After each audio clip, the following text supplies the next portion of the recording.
آپ نے نام سنا ہوگا محمود غزنوی اور ایاز کا، ان کا باہم محبت کا رشتہ بہت گہرا تھا۔ ایاز ٹوٹ کے چاہتا تھا بادشاہ کو، اب دیگر مصاحبین حسد کرتے تھے، بغض رکھتے تھے، وہ کہتے تھے یہ کوئی کیا اس میں کرشمہ اور کمال ہے کہ بادشاہ اس کو اتنا ہی چاہتا ہے۔ تو بادشاہ جب ان وزراء کا، مشیروں کا حسد حد سے بڑا ہوا دیکھا تو ایک دن سب کو اپنے دربار میں حاضر کیا۔ دربار میں ایک تالاب تھا، تو اس میں مٹھی بھر کے موتیوں کی پھینک دی، اور ایک ایک وزیر کو کہا کہ یہ موتی نکال کے لاؤ، اور یہ خیال کرنا کہ تمہارا لباس بھی، تمہارا بدن بھی نہیں بھیگنا چاہیے۔ تو سب نے کہا کہ یہ عجیب بات ہے کہ حوض کی تہہ سے موتی نکال کے لائیں اور لباس بھی نہ بھیگے اور بدن بھی نہ بھیگے، یہ تو لازمی ہوگا۔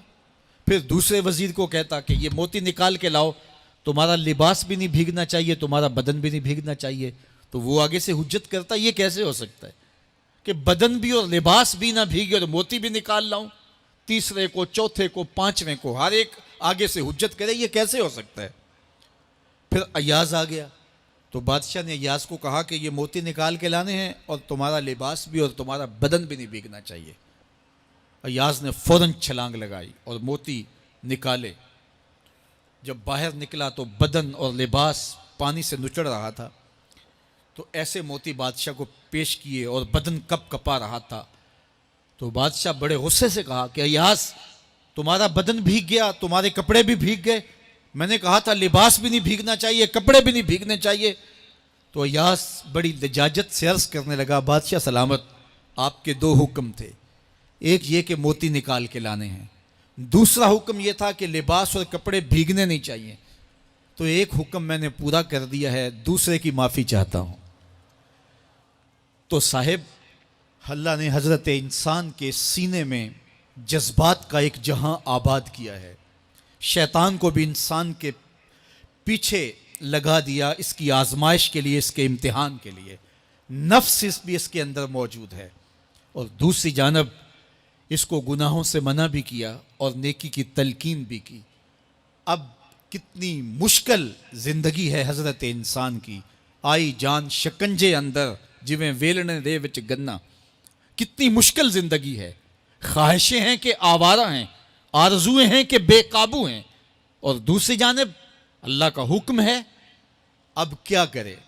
تو گناہ کرنے کے بعد پھر اللہ کے حضور توبہ کر لے، جو ممکن ہو وہ نیکی کرے، اور گناہ سے مقدور بچنے کی کوشش کرے، لیکن بشری تقاضوں کے تحت اگر اس سے گناہ کبھی سرزد ہو جائے تو اس پر اکڑے نہ اور اس پہ مصر نہ رہے، اس پہ اصرار نہ کرے، بلکہ فوراً اللہ کے حضور توبہ کرے۔ گناہ کرنے کے بعد بندہ جب توبہ کرتا ہے، التائب من الذنب کمن لا ذنب لہ، تو وہ ایسے ہوتا ہے جس طرح اس نے گناہ کیا ہوا ہی نہیں۔ بندہ 100 بار گناہ کر کے توبہ کرے، اللہ 100 بار معاف فرما دیتا۔ وہ کریم ہے، 70 ماؤں سے زیادہ پیار کرتا ہے۔ تو بندے اس کی دہلیز پہ جب توبہ کرتے ہیں، رجوع کرتے ہیں اور اس سے معافی مانگتے ہیں، تو وہ یہ نہیں دیکھتا کہ یہ گناہ گار کتنا بڑا ہے، وہ یہ دیکھتا ہے کہ یہ میری دہلیز پہ آیا ہے، اور اس کے ما قبل کے سارے گناہ معاف بھی کرتا ہے، بلکہ گناہوں کو بدل کے نیکیوں میں بھی تبدیل کر دیتا ہے۔ آئیے اب قرآن مجید میں ان لوگوں کی کہانی بھی پڑھیے جو اپنی زندگی کو اپنے مالک کے نام لگا چکے ہیں، اور ان سے اگر کوئی معاملہ سرزد ہو جاتا ہے تو وہ کس قدر اللہ سے ڈرتے ہیں۔ والذین یؤتون ما آتوا وقلوبہم وجلہ انہم الی ربہم راجعون، فرمایا کہ وہ لوگ جب ان سے کوئی خطا سرزد ہو جاتی ہے، کوئی گناہ ہو جاتا ہے، تو ان کے دل لرز جاتے ہیں، خوف خدا سے وہ کانپنے لگ جاتے ہیں۔ انہم الی ربہم راجعون، تو وہ اپنے رب کی طرف رجوع کرنے والے ہوتے ہیں۔ اگر ان سے کبھی کوئی گناہ سرزد ہو جائے، ان سے کوئی غلطی سرزد ہو جائے، تو پھر اس پہ ضد نہیں کرتے، اس پر مصر نہیں ہو جاتے، اس پر حجتیں اور دلیلیں نہیں لاتے، بلکہ وہ کیا کرتے ہیں، فوراً اللہ کے حضور رجوع کرتے ہیں اور معافی مانگتے ہیں۔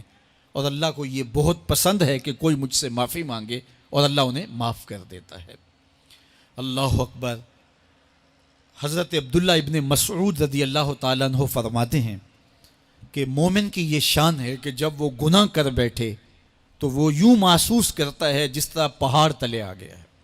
یہ اس کی کیفیت ہے کہ گناہ کرنے کے بعد، نافرمانی کرنے کے بعد اس کا دل لرز اٹھتا ہے. وَقُلُوبُهُمْ وَجِلَةٌ، ان کے دل خوف خدا سے لرزنے لگ جاتے ہیں کہ ہم سے یہ گناہ کیوں سرزد ہو گیا، یہ تو اللہ کی ناراضگی کا سبب ہے. تو حضرت عبداللہ ابن مسعود فرماتے ہیں یوں محسوس کرتے ہیں جس طرح پہاڑ تلے آ گیا ہے اور پہاڑ ابھی گر جائے گا اور انہیں کچل دے گا.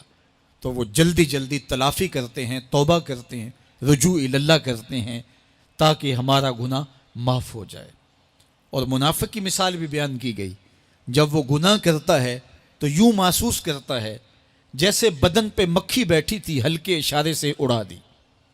سویر سے لے کر شام تک کتنی بار ہم اپنے بدن پہ بیٹھی مکھیاں اڑا دیتے ہیں اور ہمیں شام کو یاد بھی نہیں ہوتا کہ یہ عمل ہم نے کتنی بار کیا ہے.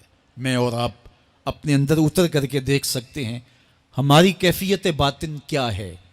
نمازیں چھوڑی، جھوٹ بولا، غیبت کی، چغلی کی، کسی کا دل دکھایا، کسی کو تکلیف دی، گالی گلوچ کیا، سب و شتم کیا، سویر سے شام تک کیا کیا گناہ کیے.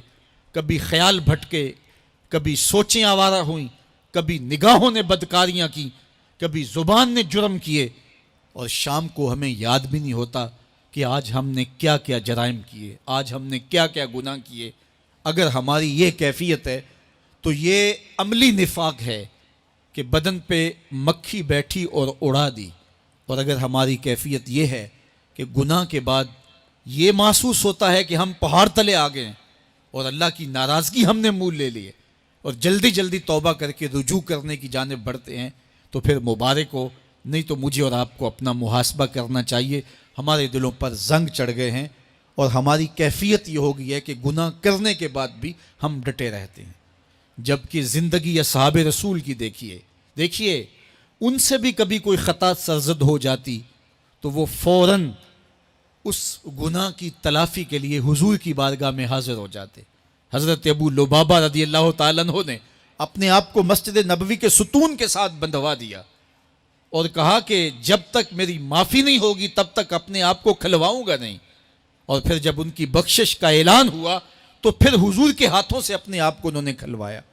ایک خاتون حضور کی خدمت میں حاضر ہوئی اور عرض کی یا رسول اللہ صلی اللہ علیہ وسلم، مجھ سے بدکاری سرزد ہو گئی ہے اور میرے پیٹ میں بچہ ہے اور میں چاہتی ہوں کہ آخرت کی سزا کی بجائے دنیا کے اوپر اس کی سزا مجھے دے دی جائے تاکہ میں پاک ہو جاؤں اور صاف ہو جاؤں، کیونکہ آخرت کی سزائیں بہت سخت ہیں.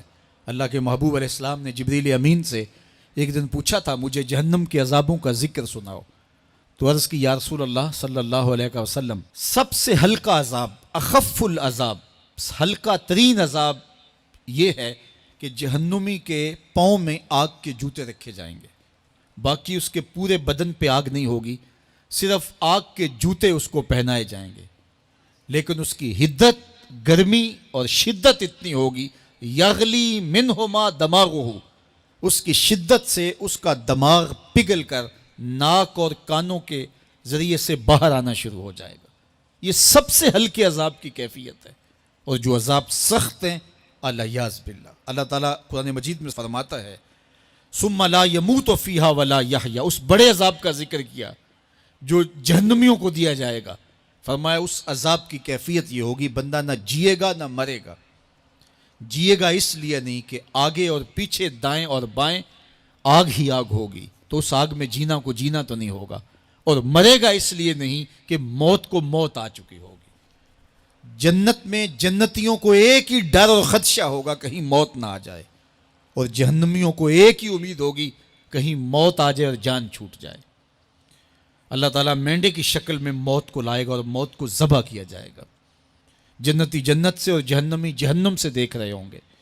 جب موت کو ذبح کر دیا جائے گا اب موت نہیں ہے تو جنتی اتنے خوش ہو جائیں گے کہ اگر موت کو موت نہ آئی ہوتی تو یہ خوشی سے مر جاتے، اور جہنمی اتنے مایوس، دکھی اور پریشان ہوں گے کہ اگر موت کو موت نہ آئی ہوتی تو یہ صدمے سے مر جاتے.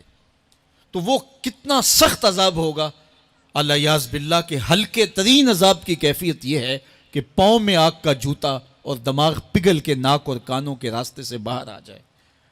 تو اس نے عرض کی یا رسول اللہ صلی اللہ علیہ وسلم میرے اوپر حد جاری کر دیجئے۔ اور اس نے کہا کہ میرے پیٹ میں جو ہے وہ بچہ ہے۔ اللہ کے محبوب علیہ السلام نے فرمایا جاؤ جب بچہ پیدا ہو تو پھر آنا۔ وہ چلی گئی۔ تو جب بچہ پیدا ہوا تو گود میں اٹھائے پھر حضور کی خدمت میں حاضر ہوئی اور عرض کی یا رسول اللہ یہ ہے بچہ جو میں نے گناہ کیا تھا، بدکاری کی تھی، آج یہ اس کی نشانی ہے۔ تو اللہ کے محبوب علیہ السلام نے فرمایا کہ اسے لے جاؤ اور اسے دودھ پلاؤ، اور جب یہ کچھ کھانے پینے لگ جائے گا تو پھر آنا۔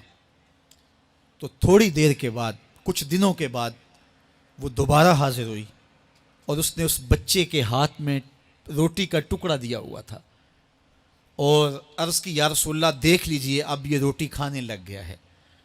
اللہ اکبر۔ تو اللہ کے محبوب نے فرمایا انہیں لے جاؤ اور جا کے انہیں سنگسار کر دو۔ اس کی یہ حد بنتی تھی، اس کو سنگسار کیا اور اس نے خود یہ سزا اپنے لیے قبول کی۔ ماعز ابن مالک اسلمی عرض کی یا رسول اللہ طہرنی، مجھے پاک کر دیجئے۔ میرے حضور نے فرمایا جاؤ اللہ سے معافی مانگو۔ وہ گئے اور معافی مانگی، بے چینی اتنی تھی، پھر آ گئے اور عرض کی طہرنی یا رسول اللہ، حضور مجھے پاک کر دیجئے۔ فرمایا جاؤ اللہ سے معافی مانگو۔ وہ گئے، معافی مانگی، پھر پلٹ آئے، تیسری مرتبہ، چوتھی مرتبہ۔ آقا کریم نے فرمایا فیما اطہرک، تمہیں کہا اللہ سے معافی مانگو، کریم ہے معاف کر دے گا، تم پھر پلٹ آتے ہو، تمہیں کس جرم سے پاک کروں؟ قال من الزنا، عرض کی مجھ سے بدکاری ہو گئی ہے اور میں چاہتا ہوں کہ دنیا پر فارغ ہو جاؤں۔ حضور نے فرمایا کہ اس کا توازن عقلی تو ٹھیک ہے، عرض کی حضور صحیح الحواس ہے۔ کہا کہ یہ نشے میں تو نہیں کہہ رہا، کسی نے اٹھ کے منہ سونگا، کہا حضور ایسی بات بھی نہیں ہے۔ فرمایا تم سوچ لو کیا کہہ رہے ہو؟ کہا حضور جو میں کہہ رہا ہوں وہ سچ کہہ رہا ہوں، مجھ سے گناہ سرزد ہو گیا اور میں چاہتا ہوں کہ دنیا پر ہی فارغ ہو جاؤں۔ اللہ کے محبوب علیہ السلام نے فرمایا کہ انہیں سنگسار کر دو۔ ماعز ابن مالک اسلمی کو سنگسار کر دیا گیا۔ جب ان کا جنازہ اٹھا تو حضور بھی جنازے کے جلوس میں تھے۔ کسی کی زبان سے نکلا لو ماعز نے گناہ کیا تھا، بس یہ بات سننے کی دیر تھی، اللہ کے محبوب کے چہرے پہ جلال آ گیا۔ فرمایا خبردار اگر کسی نے میرے ماعز پہ بات کی، میرے ماعز نے ایسی سچی توبہ کی ہے اگر روئے زمین کے تمام مسلمانوں میں بانٹ دی جائے لکفاہم، سب کی مغفرت ہو جائے، کہ انہوں نے اپنے آپ کو خود پیش کیا ہے۔ اب ماعز ابن مالک کا جنازہ اللہ کے رسول نے خود پڑھایا، بلکہ مسلم کتاب الحدود میں ہے کہ ان کے جنازے کے دوسرے دن یا تیسرے دن حضور ان کے ہاں تشریف لے گئے، اور جب آقا گئے وہم جلوسن، تو لوگ وہاں بیٹھے ہوئے تھے، تو میرے آقا نے فرمایا استغفروا لماعز، ماعز کے لیے بخشش اور مغفرت کی دعا کرو۔ تو یہ بات ذہن نشین کیجئے کہ یہ وہ لوگ تھے کہ جن سے کبھی کوئی گناہ سرزد ہو جاتا تو وہ جلد توبہ کرتے، اور اس کی بڑی سے بڑی حد اور سزا بھی ہوتی تو وہ بھی کاٹنے کے لیے تیار ہو جاتے۔ میں اور آپ دیکھیں کہ ہماری زندگی میں اگر گناہ ہیں اور ہمیں سچی توبہ کی توفیق بھی نصیب نہیں ہے تو پھر ہم سوچ لیں کہ ہم کہاں کھڑے ہیں۔ دیکھیے اللہ دلوں کے بھید جانتا ہے۔ سچی توبہ یہ ہے کہ جو کیے پر ندامت ہو اور آئندہ نہ کرنے کا عزم مصمم ہو، پکا ارادہ ہو کہ یہ گناہ زندگی میں دوبارہ نہیں کروں گا۔ الگ بات ہے کہ پھر دوبارہ اس سے سرزد ہو جائے، لیکن جب وہ توبہ کر رہا ہو تو اس وقت اس کا پختہ عزم ہو اور اس کے دل کے کسی گوشے میں نہ ہو کہ چلو میں توبہ کر لیتا ہوں اور پھر ہو گیا تو پھر کر لوں گا۔ پکا عزم ہو کہ دوبارہ یہ گناہ نہیں کروں گا۔ اور اگر زبان سے توبہ توبہ کر رہا ہو اور دل میں ہو کہ ٹھیک ہے یہ تو صبح بھی مجھ سے عمل بد سرزد ہونا ہے، تو اللہ تعالیٰ سے یہ مذاق کرنے والی بات ہے، اور اللہ تعالیٰ سے جو مذاق کرتا ہے وہ کہاں کھڑا ہے وہ خود سوچ لے۔ وہ کیا کسی نے کہا تھا کہ توبہ کی پھر توبہ کی، پھر توبہ کر کے توڑ دی، میری اس توبہ پہ توبہ توبہ توبہ کر اٹھی۔ تو ایسی توبہ نہیں ہے کہ جو رسماً کسی مجلس میں چلے گئے، کسی اجتماع میں چلے گئے تو سب لوگوں نے توبہ توبہ کی تو وہ بھی توبہ توبہ کرتا رہا، لیکن اس کا عزم مصمم پختہ ارادہ نہیں تھا گناہوں کو چھوڑنے کا، تو یہ توبہ نہیں، یہ مذاق ہے۔ اس لیے اللہ کے حضور سچی توبہ یہ ہے کہ ما قبل کے گناہوں سے ندامت پیدا ہو جائے اور سچے دل سے ارادہ کیا جائے، پختہ عزم کیا جائے کہ دوبارہ میں یہ گناہ نہیں کروں گا۔ یہ الگ بات ہے کچھ عرصے بعد اس سے پھر سرزد ہو جائے، پھر وہ گناہ ہو جائے، تو پھر وہ پکی توبہ کرے، تو 100 بار بھی گناہ کرے گا، 100 بار بھی توبہ کرے گا، اللہ 100 بار قبول کرے گا۔ لیکن اندت توبہ اس کا عزم مصمم ہونا چاہیے، اس کا عزم پختہ ہونا چاہیے۔ محض لفظوں سے توبہ توبہ پکارنا اور دل توبہ نہ کر رہا ہو اور دل عزم مصمم نہ رکھتا ہو تو یہ توبہ نہیں ہے۔ اس لیے سچی توبہ اللہ کے حضور اپنے گناہوں کی پیش کرنی، یہ اہل ایمان کا طریقہ ہے۔